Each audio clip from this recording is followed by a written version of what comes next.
అక్కడ కావాల్సిన పడ్డది ఇక్కడ దొరికితే తీసుకోండి. ఇక్కడ కూడా అంటే బండి ఇంటికి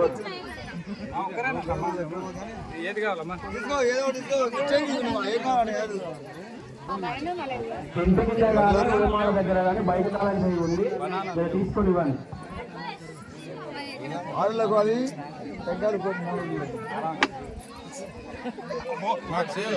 మాకైతే సేపులు అవి సంతరాలే కావాలి, కొబ్బరికాయలు మెత్తవి మెత్తవి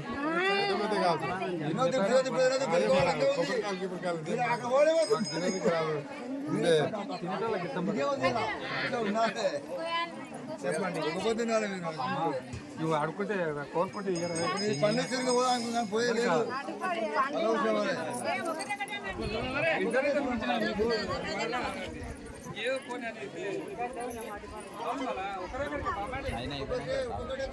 మీ ఊళ్ళో సిగ్నల్ లేదు అబ్బా, ఎమ్మెల్యే పెడదామంటే ఒకటి రెండు ఎక్కినాయి అంతే. ఆ గుట్ట మీద సిగ్నల్ లేదు, ఏ సిగ్నల్ లేకపోతే ఈ పార్కి అన్ని ఎక్కిస్తుంటాయి. మీ ఊళ్ళో తక్కువ ఉంటుంది సిగ్నల్ ఎప్పుడైనా.